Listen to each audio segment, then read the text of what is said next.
여러분은 영화파이신가요? 아니면 드라마파이신가요? 저는 개인적으로 앉은 자리에서 끝장을 보자 주의라서 영화를 더 선호하는데요. 그 중에서도 저는 애니메이션 영화를 참 좋아합니다. 그런데 저는 이러한 영화를 보면서 언제나 의문이 하나 들었어요. 왜 모든 주인공은 처음부터 다 잘나야 할까요? 왜 모든 주인공들은 처음부터 다 잘생겼고 예쁘고 똑똑하고 심지어 무술도 잘하는 엄친아 또는 엄친딸이어야 할까요? 영화를 보는 우리는 다 잘난 사람이 아닌데 어째서 주인공들은 이미 다 완성형이냐 이 말입니다. 그런데 여기 제 의문을 단박에 부숴준 영화가 한 편 있습니다. 바로 쿵푸팬더인데요.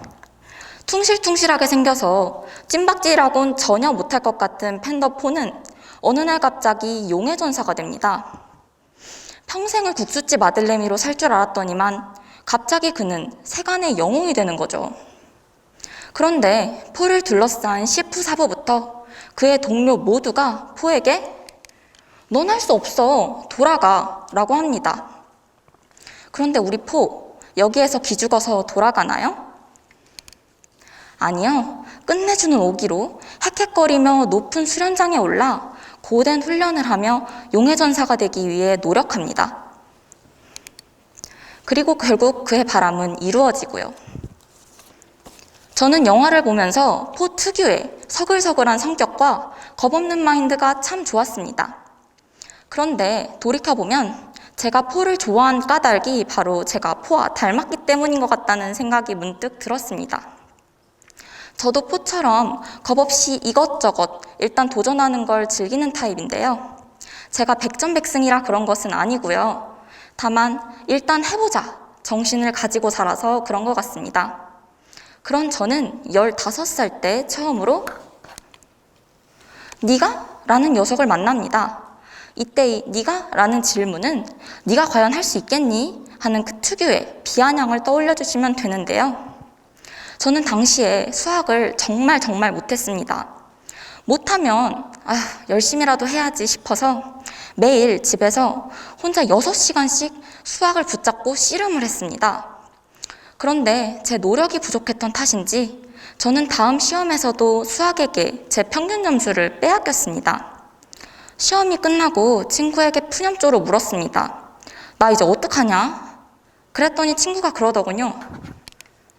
야, 그 정도면 좀 심각한 거야. 이쯤 포기하고 네가 좋아하는 언어나 해. 사람이 너무 미련해도 피곤해. 어쩌면 그 친구의 말이 맞을지도 모릅니다. 제가 괜히 되도 않는 일인데 미련을 갖고 수학의 바짓가랑이를 붙잡고 놓아주지 못하는 걸지도 모르죠. 하지만 요즘 무병백세 시대라잖아요. 아직 그 반의 반, 간신히 넘게 살았는데 지금부터 포기하는 건 제 신조에 좀 안 맞더라고요. 그래서 아직까지도 저는 수학과 밀당 중입니다. 수학 이외에도 많은 이유로 울고 웃은 끝에 드디어 미추홀 외고생이 되었습니다. 모든 게 새로웠던 1학년 초반, 저는 친구를 따라서 우리 학교 이동아리인 프랑코포니 지역연구반에 들었는데요. 선배들 따라서 이렇게 심오하고 또 멋진 연극인 아홉 소녀들도 보고 그럴듯한 보고서도 몇 편 써보고 나니까 부장이 되어 있었습니다. 이제 부장이 돼서 1년간의 활동을 계획해야 했는데 뭐부터 시작해야 할지 막막하더라고요. 그래서 주변에 있는 다른 부장 친구들에게 물어가면서 계획을 완성했습니다. 계획을 다 세워놓고 나니까 또 2% 부족한 느낌이 들었습니다.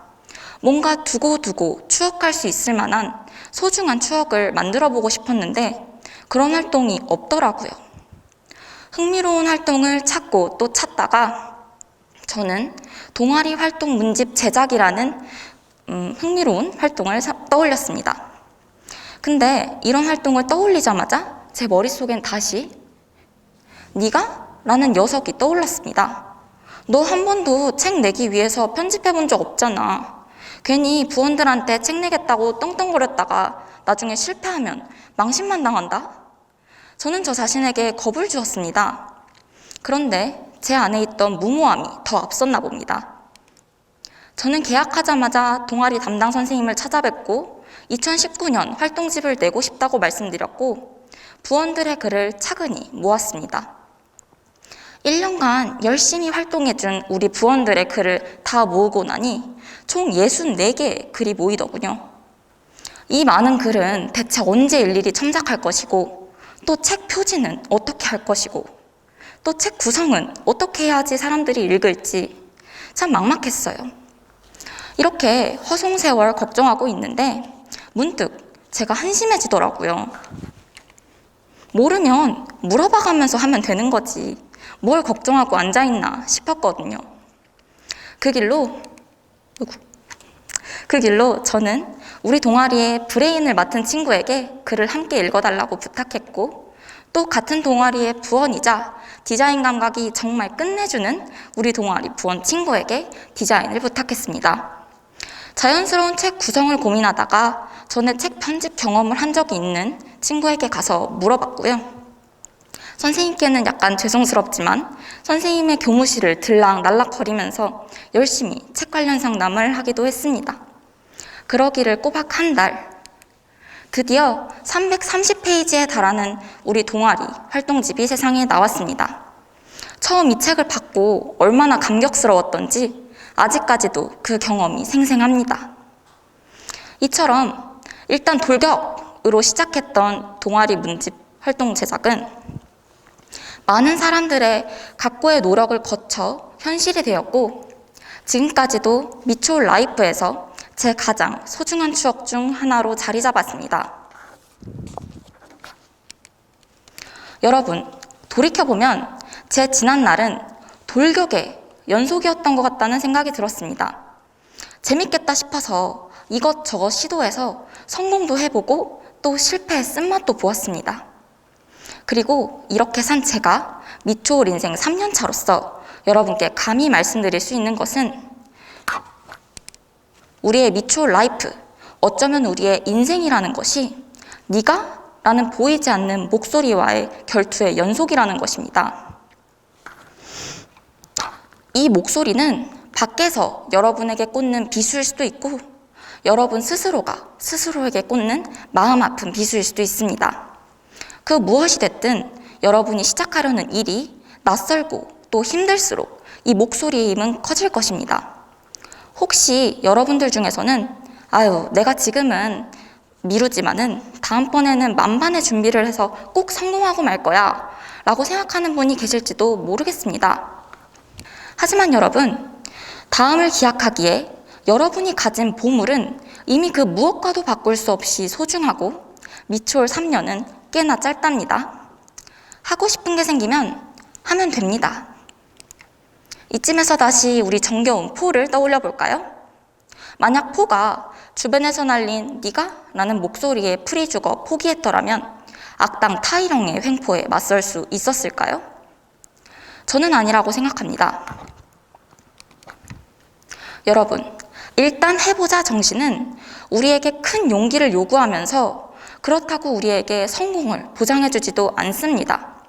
하지만 이 정신은 네가? 라는 보이지 않는 목소리의 가장 큰 적수이자 동시에 우리 마음속 가장 든든한 친구가 될 것입니다.